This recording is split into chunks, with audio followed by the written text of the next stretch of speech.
জান বায়না ধরেছিল আইসক্রিম খাবো, তাই ওকে নিয়ে বেরিয়ে পড়লাম আইসক্রিম কিনতে। তো আইসক্রিম কিনতে যাওয়ার জন্য প্রথমেই মোটরসাইকেলের কাছে চলে এলাম। তারপর যে মোটরসাইকেলে চাপলাম, চাপার পর মিজান কি বলছে শুনে নিন। তুমি কি কিনবে?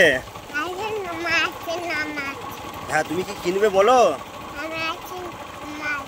কটা আইসক্রিম লাগবে তোমার?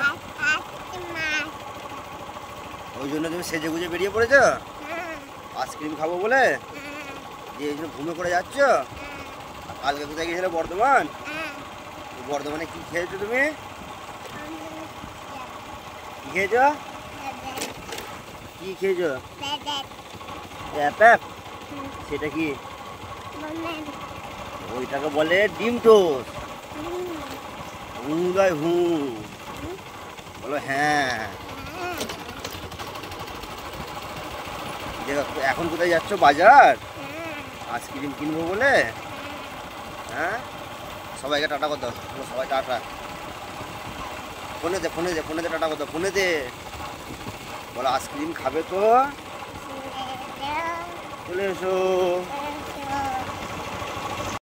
মিজানের কথা তোমাদের কেমন লাগলো সেটা আমাকে একটু কমেন্ট করে জানিও।